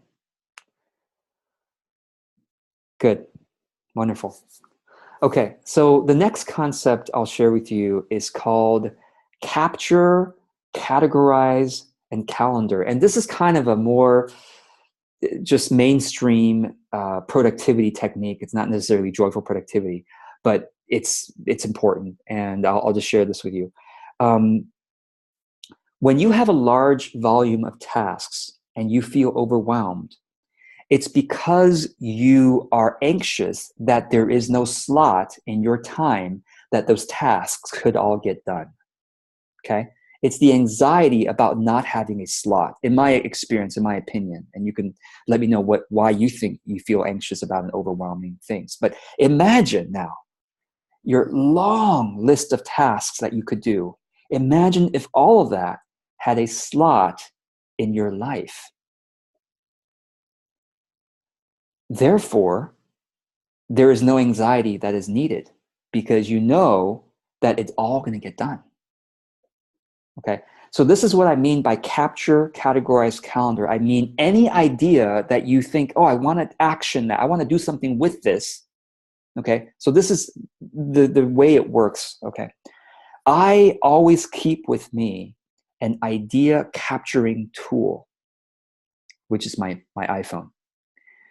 For years before the iPhone, I had a little tiny notepad that I got at the local drugstore. They sell those things, and then I had a little pen that I had with me in my pocket at all times, and I practiced this. And again, muscle memory. You can practice this too. 3 times of idea, take it out, write it. Idea, take it out, write it. Idea, take it out, write it. And when you practice this muscle memory, you'll start to realize that you don't have to keep all your ideas in your head. That is another source of anxiety and overwhelm, is this misconception that you've got to keep it in your head, or the non-practice of writing it down. How many of you know that you keep too much stuff in your head? Raise your hand. Okay. Yeah, and it's most of us. But I have been practicing this so much that kind of have an empty head, to be honest with you. Like, I just don't remember much. Like, everything I look at, I mean, including, you'll find this ridiculous, including my morning review. My daily reviews document. I'm going to post it in here, and it's going to be in the notes, the resource document as well. I look at this document. I've looked at it thousands of times, because I look at it every workday, every weekday, workday morning. I look at it. And by the way, the document I gave you is a template, and it's much longer than the actual document that I used, but it contains a lot of different options for you to choose from. And so even how I start my day, I don't want to remember it. And what encourages me is there's a story about Albert Einstein, who a journalist was asking him for his phone number. And back then, of course, in Einstein's age, people didn't have email. And so how many of you remember your email address? Okay, like all of us remember our email address, right? Well, back in Einstein's day, everybody remembers their phone number. Even so, when journalists asked the Einstein for his phone number, Einstein says, "Oh, you know what? I have to go look it up. Give me a moment." Einstein didn't even remember his phone number. He didn't keep anything in his head. He wrote everything down, and he allowed his head, guess what? For focus mode, solving problems and figuring stuff out, and diffuse mode of just letting the subconscious go. So don't remember now. Email address, I think it's acceptable to remember, but you really don't have to remember anything. So that's the capture stage, is to write everything down, right? And now, of course, some of you go, well, George, I do. The link doesn't go anywhere. Oh, you might have to just give it a moment. It maybe just takes a little time to load. But once you practice the muscle memory of writing everything down, now, of course, you go, George, I've got this overwhelm of tasks. What do I do now? This is where practicing the muscle memory of categorize comes in. At the end of each of my work days, I take the items that I captured for the day and I categorize them into the appropriate folders. Now, depending on what software you use for this, the iPhone has a notes thing, and I think the iPhone Notes app comes with every phone, and it has folders. So you can literally put things in folders in your iPhone Notes, or categories, or whatever it's called. Other to-do list softwares, they have projects or folders or categories or whatever it is, tags, okay? But you must, I'm saying must because just to make a point, but everything's optional, but you must make it a muscle memory and a practice to categorize your random ideas on a regular basis, preferably daily. And what that means is you first must create what the categories are. And if you, have an item, you're like, I don't know what category this should be. Maybe it needs to be a new category. And that's okay too. Does this make sense? And Ken wrote Evernote rules. Yeah, a lot of people love Evernote and a lot of people love Asana. Personally, I use a software called Todoist, Todoist, T-O-D-O-I-S-T. That's what I use. Love it. It syncs very fast everywhere. I use it on the web. I use it on my phone. I use it on the Mac app. Everything syncs perfectly well. And if you want to try Todoist and you're on another popular app like Wunderlist or Asana or even I think Apple Notes or Google Tasks, you can use this website called todoport.com, and you pay them like $5 or $8 or whatever. And for 24 hours, you can seamlessly sync between, basically import-export is seamless between Asana and Todoist if you want to try out Todoist, but don't lose all your Asana stuff, or vice versa, or whatever. It's amazing. Todoport.com allows you to try out the most popular, I think the 5 or 10 most popular to-do softwares with your existing list of to-do items. So that's pretty cool. All right. So basically, that's the categorize, is having that hopefully daily activity of putting things in. Now, you might say, well, George, I put stuff in categories, but I still don't do them. That's why you need to practice the muscle memory of calendaring. So I don't calendar individual tasks unless it's a really important task that takes like half an hour, then I might calendar then. What I calendar is, guess what? The categories. I calendar in my categories. For example, I have a calendar item on my calendar to work on workshop stuff. So that means marketing the next workshop. It means following up with the previous workshop people. It means preparing for my workshop topics. And that's on my calendar. It happens actually twice a week. And, it's like an hour each time or whatever. And it's on my calendar. And when the time comes, I've already practiced the muscle memory of not resenting my calendar. How many of you resent your calendar? You like schedule to do stuff, and the time comes, you're like, damn, I'm watching Netflix right now, or I'm on Facebook right now, or I'm in flow doing this XYZ project right now. I hate my calendar. It like tells me that no, that's because you practice muscle memory of hating your calendar.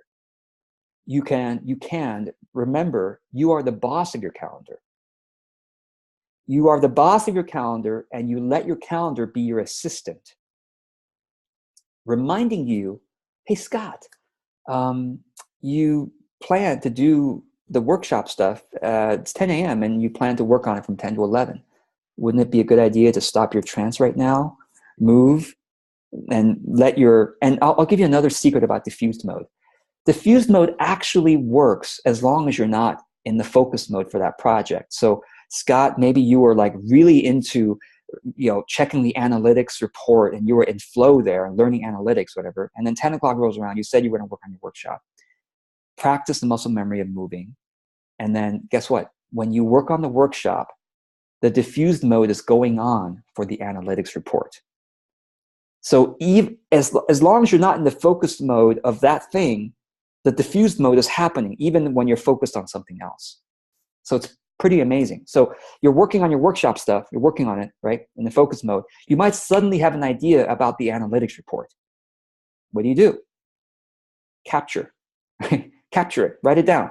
At the end of the day, you categorize that idea into the analytics folder, and then you work on that stuff again the next time analytics rolls around on your calendar. This is how I get so much done. I didn't used to get so much done, but now I do 3 videos and 3 blog posts a week. I have 16 clients. My clientele is full right now. I've got 30 group client members that I track, and respond to 3 times a week. I do a new workshop every single month. And guess what? I do 2.5 hours of dog walks a day. I do 4 naps a day, and I go to sleep, lights out by 10 p.m., 10:30 p.m. And I have 2 hours of, an hour and a half to 2 hours of Netflix every night with dinner, plus an hour of lunch and nap. So I get so much done because guess what? I am willing to follow my schedule because I changed my relationship to my schedule. It's now a blessing. Oh, thank you, assistant, for reminding me that it's time to stop this trance. No matter how much of a flow I think I'm in, I know that the diffuse mode keeps going. So I'm not somehow losing the opportunity of my genius flow because the diffuse mode keeps going, So I'm going to stop the trance now, and I'm going to work on this other thing. And ideas are going to keep coming, and I'll just keep writing them down and work on it. Next time I work on it. So yeah, I don't want to. I'm very hesitant of showing you my calendars because you're going to freak out.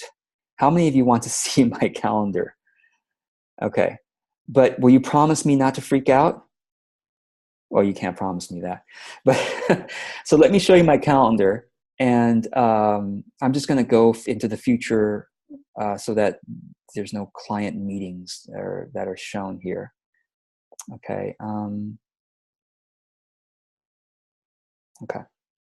So I'm going to show this to you, and I want you to take deep breaths as I show this to you.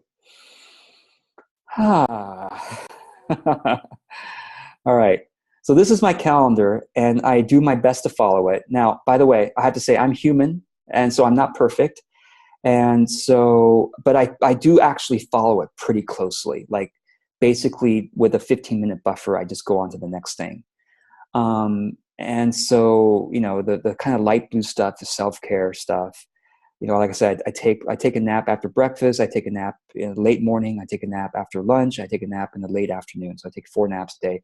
And I have to say, my naps are usually non-sleep naps. So people go, George, I would love to take a nap, but I can't fall asleep for half an hour. I don't fall asleep for most of my naps, but even just laying down and breathing joy and wisdom and gratitude and healing, I just swap those out as I breathe in and out, is wonderful. And resting and renewing. And by 15 minutes, I set an alarm, of course. I've practiced the muscle memory, by the way, of getting up when my alarm goes off when I'm in a nap. I've already practiced that many times. So that's kind of this natural thing that I do. And also I know that if I ever let it slip, it tends to slip pretty hard.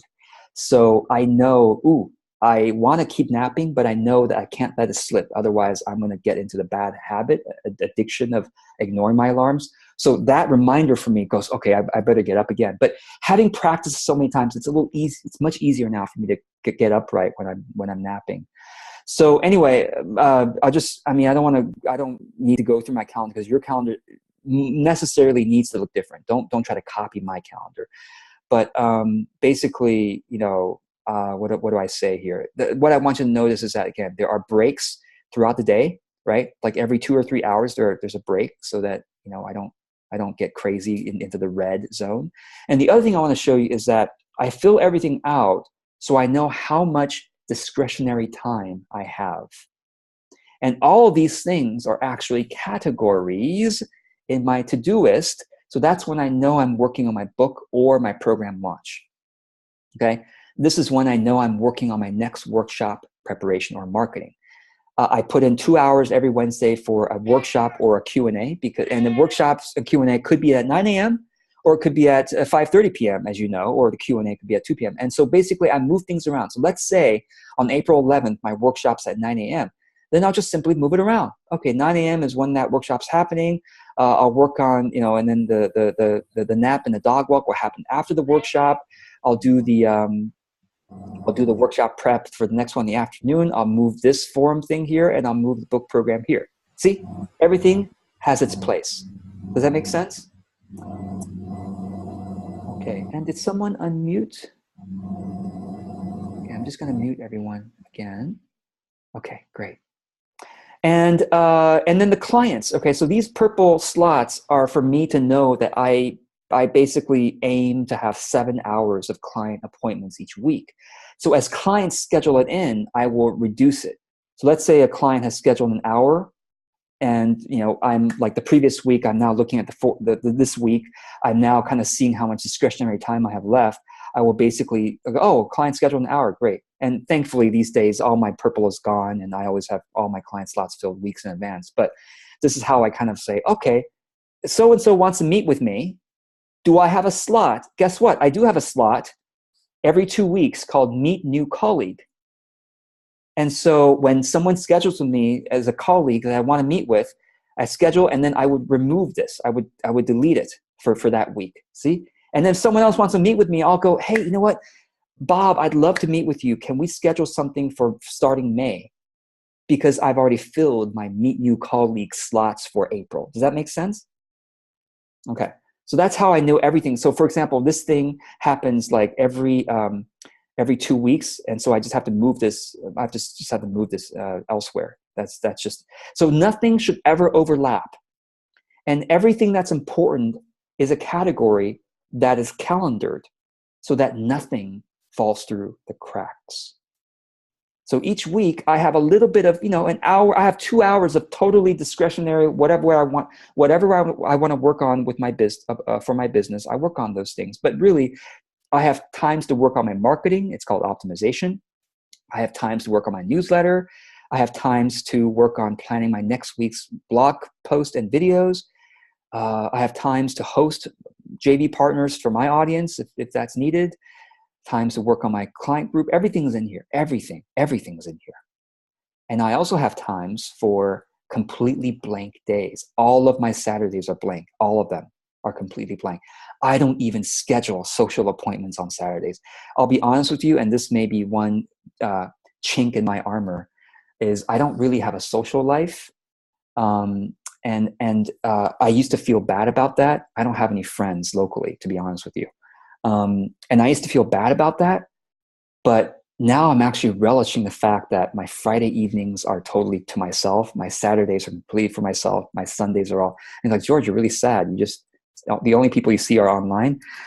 Kind of, actually, to be honest with you. I just see people online, and I see my wife, and I see my animals, and I see people at the dog park. And yes, I have neighbors. We go out like on Saturday, Sundays or whatever. And sometimes clients come to town. If you ever come to town, that's the only social time I have. I see you for lunch and I see you for dinner. But yeah, I'm kind of weird that way. But I do have openings for social. If I wanted social, I could do it every weeknight. I have time for social. Every Friday afternoon and evening, I have time for social. Sundays are flexible, so I have time for social there. So if I wanted to, I can. But then for those of you who don't have any local friends, don't feel bad because I don't either. But to be honest, I'll have to say local friends are more healthy to have. But I've learned to be okay with my lifestyle. So it gives me a lot of peace, and I really appreciate that. So okay, let me give you a template now that will help you to start applying this stuff. So go ahead and click on that template. Go ahead and click on that template. And I'll just take a look at this here, and you can make a copy of it. You can make a copy of it by clicking File at the top of the template and clicking Make a Copy. Okay, so whoops. So the idea here is to write out all of your categories. Okay, write out all of your categories. And you might even want to prioritize them by a 3, 2, 1, 0. 3 means must do, 2 is excellent, 1 is maybe good, and 0 is escapism. And the idea of big rocks to sand is imagine a jar. If you imagine a jar, you can put in a certain number of big rocks before it's full of big rocks. And then you can throw in some medium rocks and pebbles and sand and still have some of those in there. But if you first put in all the sand in the jar, can you fit in any big rocks? If you fill the jar with sand, can you have any room for big rocks? You don't. The big rocks don't fit because the jar is full of sand. That's why it's important to put your big rocks in first into your calendar. So that is that's the big rocks idea. And so you kind of just fill that out. And then hours each, so sleeping, right? Priority is 3, must do, right? Hours each day is 8, days per month 30, and therefore that comes up with the monthly hours. And this will all calculate automatically once you put in these different things. And so this will basically help you to see how many hours a month you have left for other stuff, right? So if you see, this is my actual example. This is my actual example. And I include everything in there, and I'm just going to sort by category right now just to show you what happens. I put everything in here, including Saturday day off, Sunday half day off, or whatever it may be. I put it all in here, hours each day, days per month. I actually work on a 28-day month. So if you look at my monthly hours remaining, you'll see that the formula says 28 days times 24 hours. Minus the sum of all of my monthly hours that are automatically calculated. So I work on a 28-day month because that means that I have 2 to 3 days a month off, completely discretionary. So if day 29, day 30, or day 31 happens to land on a work day, a weekday, I do this really a year in advance. I make sure those days are completely blocked, no client appointments, nothing. And those are kind of like Saturdays where I could just, do nothing, do something personal. Or if I'm in flow, I can work on my business. Those days off, even Saturdays, sometimes I work on my business on Saturdays because those days are basically like, I don't care, I can do anything I want. And typically I don't work on my business. I think about my life and vision and all that stuff. But is this helpful just to kind of be able to see that and to be able to work that in? So I'll kind of let you practice this. And I should let you know, because we're almost out of time. I have a 2-hour Q&A call next week at 2 p.m. Pacific, 5 p.m. Eastern, Wednesday, September 27th. And it's 2 hours. It's just on joyful productivity. So if you have any questions, you might actually, I encourage you to practice the things that we talked about today. Practice it and see if you have any questions as a result of practicing it, and bring it next week. Now, if you can't attend next week, that's okay, because it'll be recorded. And as long as you fill out the feedback form at the end of this call, you'll get the recording of the Q&A, even if you can't attend. Okay, so let me kind of just finish off a couple of things here, and then we'll go. We might end up going over like 3 to 5 minutes. Those of you who need to leave on the dot, please forgive me. You'll get the recording if you have to leave on the dot, but I'm just going to go an extra 3 to 5 minutes after this. So the next principle is eliminate, automate, and outsource. And the question that I have for you is, what actions, what activities do you do in your work or in your business or in your life that you kind of resent? Like, what are your resentments? What are your resentments? And it's important to write them down. What are your resentments? When you write down your list of resentments, okay, I don't like having to do that, but I do it. Or I don't like having the pressure of having to do that, okay? What are your resentments? Write them down and then go in this order. Eliminate them. If at all possible, eliminate them, okay? So for example, if you resent, gosh, I hate having to do blog posts. I hate it. I hate having to do it. Eliminate it. You don't have to blog to have a successful online business. You can do something else.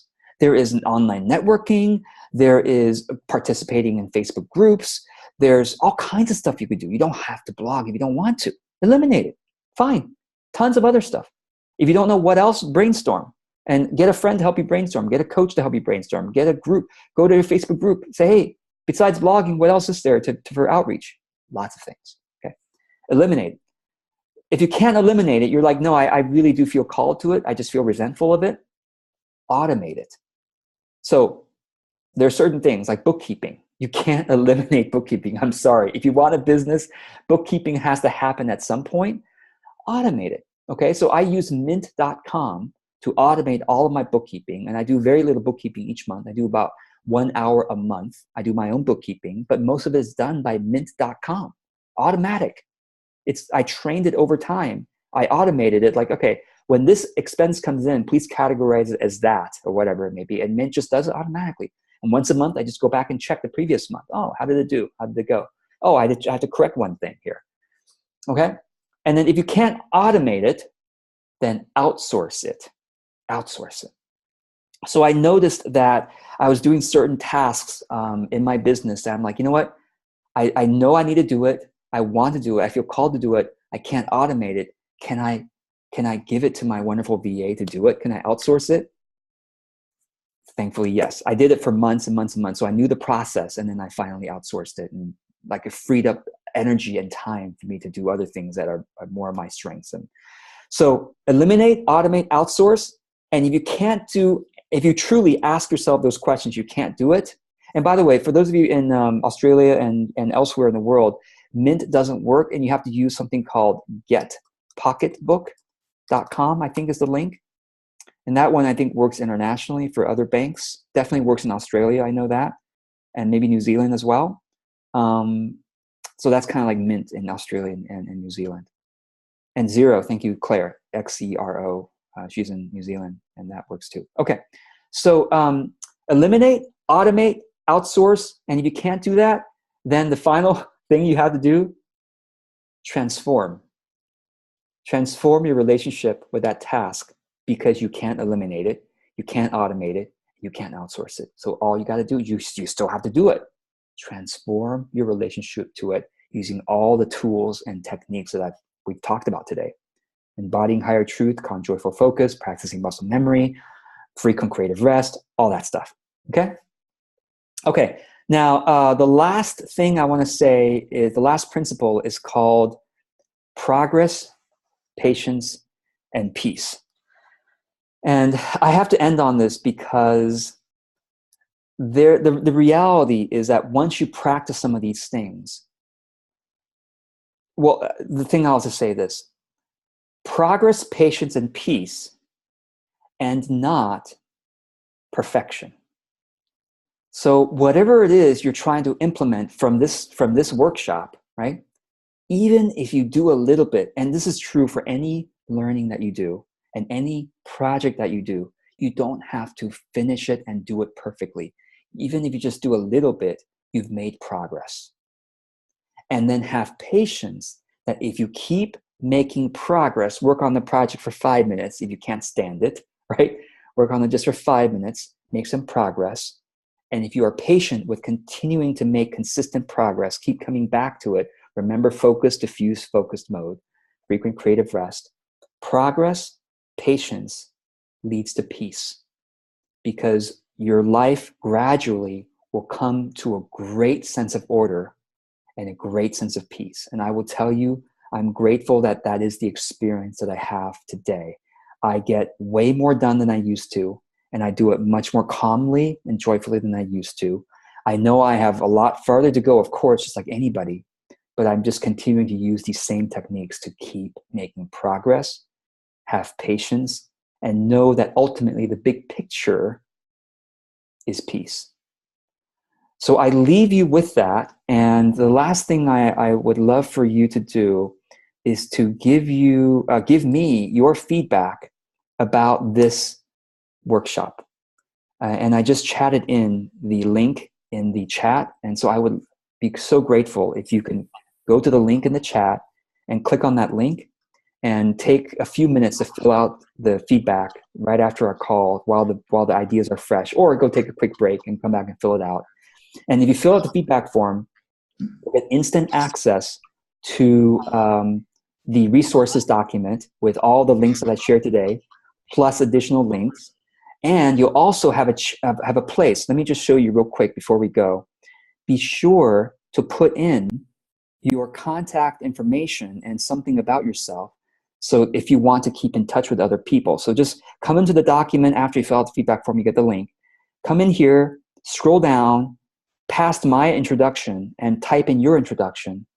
And if you want to keep in touch, and say why you want to keep in touch with others, maybe as a brainstorming buddy for brainstorming small steps, or encouragement, doing some muscle memory practice and things like that.